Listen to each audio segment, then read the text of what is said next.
Меден Алыбаев ат албай калган ок. Акбермет болуп атанып чыккан себеби ал күйөөсүн өтө сүйүп, сыйлап, ага чеги жок ак болгондугунан аталып чыккан экен. Акберметтин күйөөсү да аялдардын баары менин Акберметимдей болсо кандай болор эле? Аны менен баш кошконума азыр 15 жылдан ашты. Бирок ал ушунча болуп менден жаңылган жок жана ал жөнүндө эч кандай ушактар да уга элекмин, деп мактанчу экен. Эл дагы аял эркек дебей, ай дүйнө ай, Акберметтей аял болор бекен. Аял эркектин ортосундагы законду бузбоо жагынан мунун алдына эч ким чыга албайт го, деп тамшанышчу.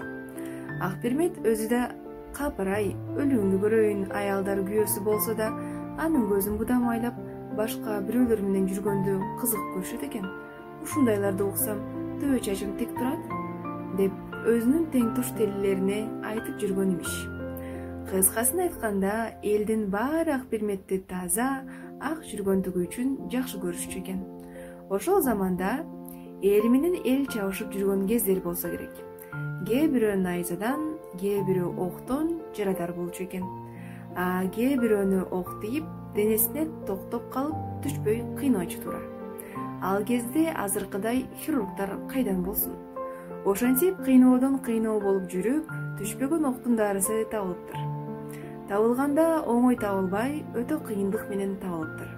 Анткени күйөөгө тийгенине кеминде 10 жыл болуп, ошондон бери күйөөсү экөөнүн ортосунда законду бир жолу да бузбаган, тоо тер жерин айтсак, күйөөсүнүн көзүн тазаламаган аял келип, ошол ок тийген жерди аттаса, бир чайкайнандан кийин ок түшүп калчу экен. Ошондой аялды издеп, суунун башынан аягына чейин кыдырышчу экен. Табылса табылып, табылбаса табылбай калган күндөр да болуптур. Ошол замандагылардын ханы күндөрдүн биринде жарадар болуп ок жамбаштан тийип, анын май куйругунун орто жерине токтоп калат. Хан жалпы элин чогултуп туруп жар чакыртат. Кимдин ак ниет аялы аттап, менин жамбашымдагы окту түшүрсө, башын алтынга, аягын күмүшкө бөлөймүн дейт. Элдин баары эле Акбермет жарайт, хан таксырга Акберметти алдыргыла дейт. Хан өз атын токутуп, бир мыкты жигитинен жетелетип жибергени жатса, элден бирөө чыгып, "Кокуй таксыр, Акбермет күйөөсүнүн гана тилин алат. Жолго чыкса, жалаң күйөөсү менен чыгат. Күйөөсүнүн өзүн жибериңиз", дейт. Хан анын күйөөсүн жиберет. Ал өпкө-өпкөсүнө батпай сүйүнөт. Сүйүнбөгөндө кантет? Ошончо элден жалаң анын аялы Акбермет гана касиеттүү ишке керек болуп жатат да.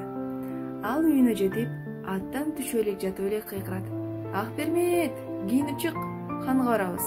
Ага ок тийип түшпөй жатат. Жалгыз сени жактырып, өз атын менден жетелетип жиберди. Жаны кыйналып атат. Жүр. Койчу, касиеттүү кишини кантип аттайм? Сен андан касиеттүүсүң. Жамбашын эле атта, анын башын аттамак белең. Жан талашкан неме ок башына токтосо деле аттатат эле десеңчи. Бол кийин, мин атка", деп шаштырып, Акберметтин ээрчитип жөнөйт. "Кокуздан түшпөй койсо эмне кылат экен?" дейт Акбермет жолду баратып. "Кайдагы кокуз?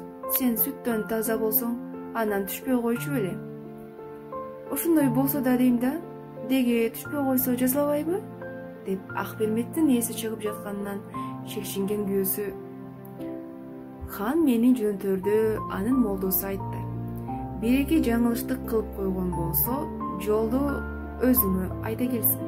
Баары бир мен бул жерден Балкитептен көрүп коем. Калп айтканы үчүн башы алынат жана теги дүйнөдө тозок болот", деди. "Ошондуктан чыныңды мага эле айтсаң болду", деп күйөөсү такыды эле. "Койчу айланайын, аттабай эле коеюн, деп атын кежеңдете тартып туруп алды. Бул эмнеден коркуп жатканын күйөөсү сезди да: "Эч нерсе болбойсуң. Бир-эки жаңылыштыгың болсо, жагыз баратпайбызбы? Мага айта бер", деди. Акбермет толгонуп турду да, айласы кеткенде эми ачыгымды эле айтайынчы деп ичинен айтып, 3 эле жолу сенин жоктугуңдан пайдаланып койдум эле деди. Ушинтип эле чыныңды айтып барганың жакшы эмеспи? Качан? Кимге жаңылдың эле? Бери сен алган жылы жылкычы уул болбой эле ошо. Экинчиси сен Анжиянга кеткен жылы баягы Акмолдо дечү жигит. Үчүнчүсү болуш акемдин уулу. Ушу элеби? Ой койгу, эчтеке эмес туура. Жүр эми, дагы ойлон, унутуп калып да башыңа айрылып калба, деди күйөөсү. Акбермет кетип баратып, күйөөсүнө дагы кылчыйды да: эми экөө эле калыптыр. Бири Жумагүл бийдин кайниси, экинчиси атын унутуп жатам. Баягы биздикине жатып жүрчү го, Сопу ошо. Сопу менен Пирдин тукуму эчтеке эмес. Дагы эсте, араң эле 5 болдубу? Ушинтип Акбермет улам бирден экиден эстеп алып жатып, отуруп эң аягында дагы токтоду. Эгер хан таксырдын өзлөрү тараптан болсо да айтамбы, деди. Ойда, ушуну айтсаң соо эмеспи? Ок ошондо түшөт, деди эле.